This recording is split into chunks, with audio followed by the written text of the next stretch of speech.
जरानि मंगलाजरा मुंख्लं सुजित नार्जारि गोसोखां नब्लाङाव 9थि बोसोरसालिया जथुमा पटबजरा जिल्ला बर' हारिमु आफाद 8थि बोसोरसालिया जथुमा मंगलाजरा गुदि बर' थुनलाइ आफाद 18थि बोसोरारि थान्दै जखन्थाइ मंगलाजरा दख'रा दुलाराय बर' फरायसा आफाद जथायै साननैनि हाबाफारिजों खुंफुंदों।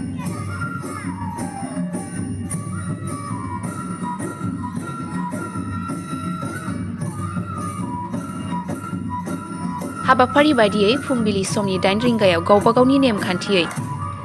आफादगिरिफोरा फिरफिलाखौ बिरहोयो। लोगोसे फारियै मुंख्लं खाम्फायाव मुंख्लंनि नामै आलारि बाथि फोजोंनाय आरो बिबार बावनाय हाबाफारिखौ मावफुंनायखौ बे समाव नुनो मोननाय जादों। नोंगौ क'क्राझार जिल्ला पटबजरा महकुमानि सिङाव थानाय मंगलाजरायाव दिनै 2थि साननि जोबथा गेवलां मेलाव गाहाय आलासि लाना सामलायनो मंगलाजरा दख'रा बर' थुनलाइ आफादनि आफादगिरि बिमल ब्रह्म बिथाङा लोगोसे बे मेलाव बाहागो लानो हादों क'क्राझार जिल्ला आबसुनि सोलोंथाइ नेहाथारि हांगामा नार्जारि, सोमावसार बसुमतारि पटबजरा जिल्ला बर' समाजनि आफादगिरि सम्राट हाज'वारि लोगोसे हारिमुनि महरगिरि बान्था मोननो हानाय अमिय बसुमतारिमोननि नुजाथिनायजों लोगोसे लोब लोब रायजो राजाफोरनि बाहागो लानायजों गाहामै गाहाम जोबनानै थाङो। दिनै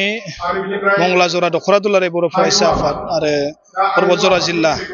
दुलाराय बर' हारिमु आफाद आरो मंगलाजरा प्राइमारि बर' थुनलाइ आफादनि खौसेयै जि मोनसे बोसोरसालिया जथुमा बिथांमोनहा खुंदों बेयाव बाहागो लाफैनानै आं गाहाय आलासि महरै गेवलां मेलाव बाहागो लाना गोजोननाय मोनदों आरो बेयाव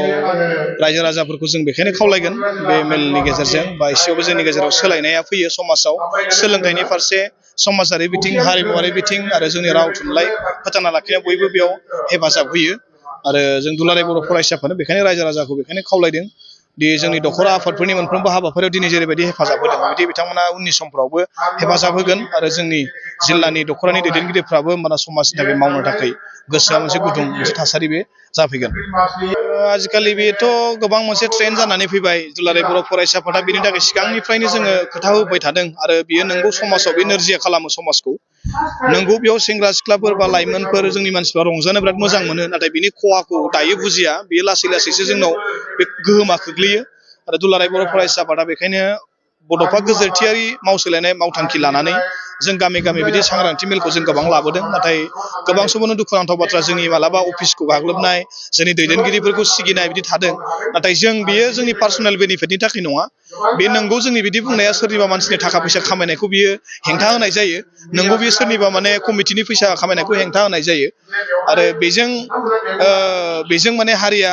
बेसेबां मुलाम्फा जागोन बेखौ समा खोन्थासिगोन जों बुंबाबो हयथ' मानसिफ्रा दायनाङो जिहेतु बेखायनो जों दुलाराय बर' फरायसा आफादनिफ्राय जों खावलायगोन मालाय मेला होगोन खिन्थु गार्जेनफोरा जाहाथे गावबा गाव गथ'फोरखौ मोजाङै जोथोन लायो आरो बिमा बिफाफ्रा गथ'खौ फरायनायाव जाहाथे बेस्थ' खालामो आरो लाइमोनफोरखौबो जों खावलायगोन फरायनायखौबो नैबे बैसो समाव जाहाथे गिदिंनाय माबानायफोरखौ खम खालामनानै जों गावबा गाव फरायनाय टाइमखौ फरायनानै लायो जाहाथे इयुनाव जों मोजां सासे राफोद सुबुं जानो हायो। दुलाराय बर' फरायसा आफादनिफ्रायथ' जों बुंदों सोरबा हारिया एसटि मोननायाव जोंहा बुंनांगौ जेबो गैया नाथाय जों थाखानाय एसटिया जोंहा खहा जानो मोना जों बेखायनो बुंदों आरो जोंनि दैदेनगिरिफ्रा बेखायनो बुंनांगौ जाहाथे बै मोनद' हारिया एसटि मोनोबाबो जों थाखानाया जेबो खहा जानो हाया बेखायनो जों खावलायबाय थादों मानोना सेन्ट्रेलाव बिदि एसटि प्लेन एसटि भेलि होननाय जेबो थाया एसटिआनो थायो आरो खहाया निस्सय जागोन बेखायनो जों दुलाराय बर' फरायसा आफादनिफ्राय सोमावसारनायबो हाबाफारि जों लाबाय खौसे आरो रायजो राजाफोरखौबो जों सांग्रां थानो थाखाय खावलायदों नङाबा जों भबिष्यतआव जोंनि फरायसाफ्रा इउनिभारसिटि कलेज बा मेडिकेल इन्जिनियारिं लोगोसे माखासे साख्रिफोर मोननायाव गोबां माने जानगाराव थानो गोनां जागोन बियो रोखा बयबो लाइमोनफोरखौ बेखौनो खावलायगोन गोसो होनानै जाहाथे बयबो फरायो क्लासखौ जाहाथे क्लास 6, 7 बा 9, 10 जोंल' नङा मोनफ्रोमबो क्लासखौनो गोसो होनानै जाहाथे फरायो बयबो आरो नैबे समाव फरायनांगौ समाव 20-25 बोसोर बैसोसिमखौ गोब्राबै खस्थ' खालामनानै जाहाथे फरायो बेरायनाय जानला मोनला थांनाय बेखौ जाहाथे बयबो एसे सांग्रां जायो बिमा बिफाजों मोजां सोमोन्दो लानाय गेदेरजों सोमोन्दो लाखिनाय बेखौ जाहाथे थायो फरायसालियाव सानफ्रोमबो थाङो आरो बेजों लोगोसे फरायनायखौ माने सानसेबो एबसेन्ट खालामा जासे कन्टिनिउ